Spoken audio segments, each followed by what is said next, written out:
सड़ी गली व्यवस्था के खिलाफ एक खोजी पत्रकार की सत्ता से बगावत देखना चाहते हैं तो हमारे चैनल को लाइक, सब्सक्राइब और शेयर करना न भूलें।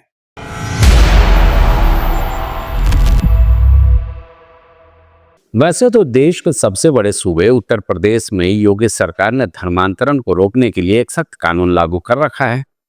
लागू ही नहीं कर रखा है बल्कि लगातार इसको लेकर सख्ती भी बढ़ती जा रही है। बावजूद इसके धर्मांतरण का खेल चोरी छुपे लगातार जारी है।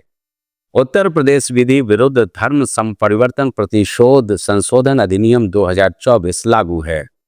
इतना ही नहीं, विधेयक में तथ्यों को छुपाकर या डरा धमकाकर धर्म परिवर्तन कराने को अपराध की श्रेणी में रखा गया है। ये बड़ा संशोधन भी किया योगी सरकार ने और विधेयक में उम्र कैद की सजा का प्रावधान किया गया है। लेकिन ऐसा लगता है कि धर्म परिवर्तन कराने के ठेकेदारों पर इस सख्त कानून का कोई भय नहीं है।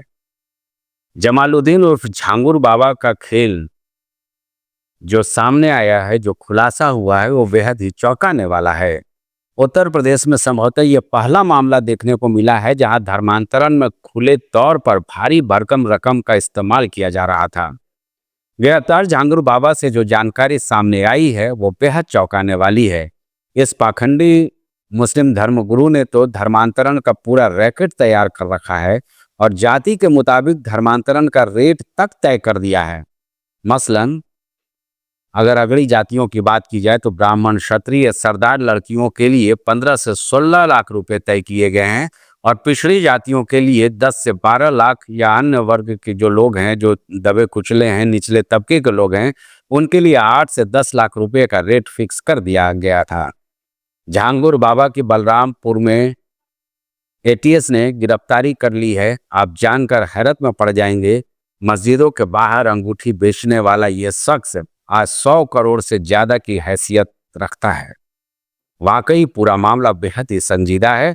और तो और बलरामपुर के जिस मकान में रहकर ये मौलाना धर्मांतरण का खेल खेल रहा था, वह स्थानीय पुलिस, वहां पर जो थाना है उससे महज 2 किलोमीटर के दूरी पर है और पुलिस को इस बात की भनक तक नहीं लग पा रही थी कि पिछले 3-4 सालों से क्या यहाँ पर खेल चल रहा है। यह भी बेहद चौंकाने वाला मामला है। नमस्कार दोस्तों, मैं हूं संजय राजन, लेकर आया हूं दिस्तान न्यूज पर आपका पसंदीदा कार्यक्रम मुद्दे की बात राजन के साथ।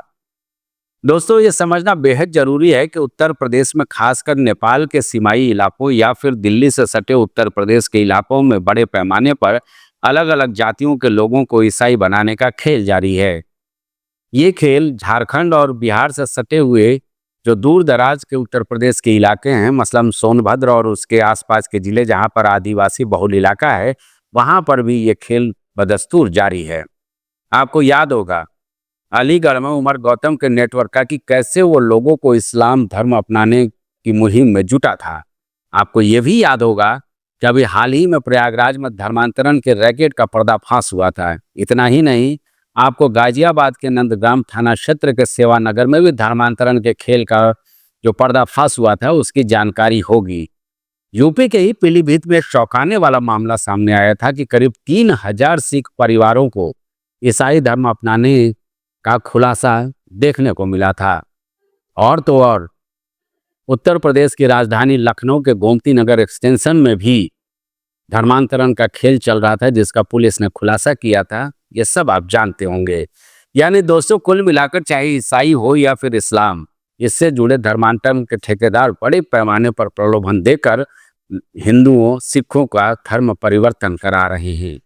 यह धर्म परिवर्तन 2 तरह का है। पहला तो ये कि हिंदुओं को इस्लाम में लाने की कोशिश चल रही है और दूसरा ये जो बड़े पैमाने पर हो रहा है, ये ईसाइयत का खेल चल रहा है कि हिंदू या दूसरे जो आदिवासी जाति जनजाति के लोग हैं उनको प्रलोभन देकर बड़े पैमाने पर ईसाई बनाने की कवायद चल रही है। हालांकि ये भी दिगर है कि साल 2017 से लेकर इस साल के जनवरी तक एटीएस ने धर्मांतरण कराने वाले सिंडिकेटों के खिलाफ जमकर मुहिम चलाई है और करीब 20 आरोपियों को दबोचने में कामयाबी भी हासिल हुई है। लेकिन इस आंकड़े को उत्तर प्रदेश में सक्रिय धर्मांतरण गिरोहों की तुलना में संतोषप्रद नहीं कहा जा सकता है, और खासकर तब जब सूबे के मुख्यमंत्री योगी आदित्यनाथ का साफ निर्देश है कि धर्मांतरण राष्ट्र विरोधी गतिविधि का हिस्सा है और इसमें शामिल किसी भी दोषी को कतई बख्शा नहीं जाना चाहिए। इसी को लेकर के कानून भी बनाया गया है उत्तर प्रदेश में। अब देखिए ना, ये जो धर्मांतरण का ठेकेदार जिसने जाति के अनुसार रेट तय कर लोगों को इस्लाम धर्म में लाने का एक मुहिम चला रखा था, एक पुस्तक छपवा कर रखता था ये, जिसका नाम है सिजरे तैयबा। इसके जरिए लोगों को न केवल ब्रेन वॉश करता था बल्कि इस्लाम की खासियत बता करके, उनको प्रलोभन दे करके, भारी भरकम रकम का ऑफर दे करके उनको इस्लाम में लाने की कवायद चल रही थी। इसका नेटवर्क कितना बड़ा हो सकता है, हालांकि मुझे एटीएस पर पूरा विश्वास है कि वो इसके नेटवर्क को अच्छी तरह से खंगाल लेगी। फिर भी ये जानकर इंसान हैरान रह जाएगा कि ये करीब 40 बार इस्लामिक देशों का दौरा कर चुका है, और इतना ही नहीं, भारत के अलग अलग हिस्सों में जाकर ये अपनी मुहिम को धार देने में जुटा रहा। समझ लीजिए, झांगुर बाबा के नेटवर्क में मुंबई का एक सिंधी परिवार भी आया, चंगुल में फंस गया। पति पत्नी और बेटी का धर्मांतरण करा के उनको अपने साथ लाकर बलरामपुर में रखता था, जिस आवास को आज योगी आदित्यनाथ जी का बुलडोजर नेस्तनाबूद कर दिया। इसकी कीमत भी करीब 3 करोड़ बताई जाती है। ये किस तरह से खेल चल रहा था धर्मांतरण का, सबको चौंकने पर मजबूर कर देता है कि जो मस्जिदों के बाहर सिर्फ अंगूठी दिया करता था लोगों को इलाज और तमाम उनके समस्याओं के निदान के लिए, वो आज 100 करोड़ से ज्यादा के हैसियत का आदमी कैसे बन गया।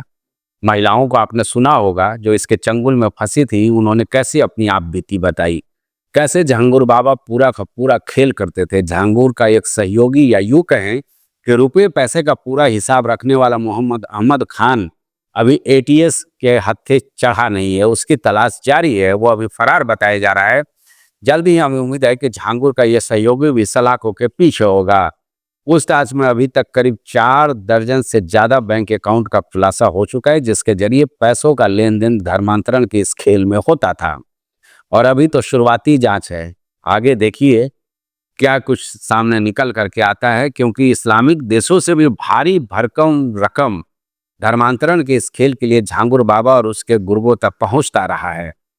झांगुर बाबा और इसका पूरा नेटवर्क पहले महिलाओं को लव जिहाद के तहत प्रेम जाल में फंसाता था, फिर रुपये पैसे के प्रलोभन के साथ धर्मांतरण कराता था, और इस पूरे खेल में धर्म बदलने वाली महिलाओं के साथ जिनमें ज्यादती बाद में जिस तरह से हुई है, उसका खुलासा आपने साफ तौर पर देख लिया है, जो महिलाएं अपनी आप बीती सुना रही हैं।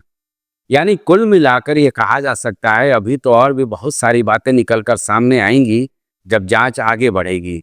दोस्तों, दरअसल पहले ये कहा जाता था कि मिशनरी पिछड़े गांव, कस्बों या फिर आदिवासी इलाकों में लोगों को पैसा, शिक्षा, स्वास्थ्य और रोजी रोजगार जैसे मूलभूत सुविधाओं का प्रलोभन देकर उनका धर्मांतरण कराती थी। इक्के दुक्के ही मामले ऐसे सामने नजर आते थे जब इस्लाम धर्म की ओर हिंदुओं को ले जाने की कवायद होती थी, लेकिन झांगुर बाबा के निशाने पर सिंधी महिलाएं ज्यादा होती थी, हिंदू महिलाएं भी थी, और जो इस प्रलोभन में जो रेट इसने तय कर रखा था, उसके प्रलोभन में जो आ जाता था उसको आसानी से ये धर्मांतरण कराने का मुहिम चला रहा था। राजधानी लखनऊ तक में आकर के एक होटल में इसने कमरा नंबर 104 में करीब ये 2-3 महीने तक का समय गुजारा, और यहाँ भी इसने अपने नेटवर्क खड़ा करने की कोशिश की। हालांकि एटीएस धीरे धीरे उन चीज़ों की पड़ताल कर रही है और काफ़ी चौंकाने वाले मामले एक के बाद एक सामने नजर आएंगे। वाकई ये चौंकाने वाला मामला है। मैं तो देखा हूँ, चूंकि मैं झारखंड से आता हूँ, मध्य प्रदेश की बात कर ली जाए, छत्तीस की बात कर ली जाए, झारखंड के अलावा इनसे सटे उत्तर प्रदेश के सीमावर्ती इलाकों में देखा जाए तो कैसे सेवा भाव के नाम पर मिशनरी अपना एक बड़ा साम्राज्य कायम कर चुकी है, और बड़े पैमाने पर लोग धर्मांतरण करके ईसाइयत में प्रवेश कर चुके हैं। लेकिन झांगुर बाबा तो उन मिशनरियों से भी आगे निकल गया प्रलोभन देने में। इसने तो अगड़ी पिछड़ी जातियों के धर्मांतरण की कीमत तक तय कर दी। अभी मेरा ये मानना है कि कई ऐसे मुस्लिम संस्थाएं हैं या हो सकती हैं जो लोगों को भीतर ही भीतर धर्मांतरण के लिए इस तरह का काम कर रही हों। इस पर तो हमारी सक्षम जांच एजेंसी, चाहे एसटीएफ हो या एटीएस हो, बड़े पैमाने पर कार्रवाई करने में लगी हुई हैं, और हमें लगता है कि आने वाले दिनों में इसको और विस्तार देने की आवश्यकता है, इस मुहिम को और विस्तार देने की आवश्यकता है, जिससे वो चेहरे भी बेनकाब हो सकें जो अलग अलग पेशों में रहते हुए भी अलग अलग वो पेशा कर रहे हैं, लेकिन वो धर्मांतरण के खेल में शामिल हैं। और इस पर खुल करके विदेशी फंडिंग हो रही है, ये झांगुर बाबा केस से भी साफ तौर पर सामने नजर आ रहा है। मिशनरी में तो सारा पैसा ही विदेशों से आता है, ये किसी से छुपा नहीं है और इसके जरिए धर्मांतरण का लंबा चौड़ा खेल चल रहा है। चलिए, क्या कुछ होता है, क्या कुछ खुलासा होता है, इस पर हमारी नज़र रहेगी। फिलहाल इस वीडियो में इतना ही। अगर आपको हमारा ये वीडियो पसंद आए तो इसे लाइक और शेयर जरूर करें और बेल आइकन दबा देंगे तो शायद दृष्टांत के साथ दृष्टांत परिवार के आप सदस्य भी बन जाएंगे, दृष्टांत न्यूज़ से आप सीधे जुड़ जाएंगे। इन सब के बीच निश्चित तौर पर एक संदेश मैं आखिर में जरूर देना चाहूँगा कि हर उस व्यक्ति को सजग रहने की आवश्यकता है जो झांगुर बाबा या तमाम इस तरह के जो गिरोह चल रहे हैं उनके चंगुल में न फंसने पाएं और धर्मांतरण का जो मकड़जाल बुना गया है उसमें न फंसें। भारतीय संविधान इस बात की इजाज़त बेशक हमें देता है कि हम स्वेच्छा से किसी भी धर्म और धर्म को अपना सकते हैं, उसमें विश्वास कर सकते हैं, लेकिन प्रलोभन के जरिए धर्मांतरण कभी भी बेहतर नहीं कहा जाएगा। ये असंवैधानिक है। नमस्कार।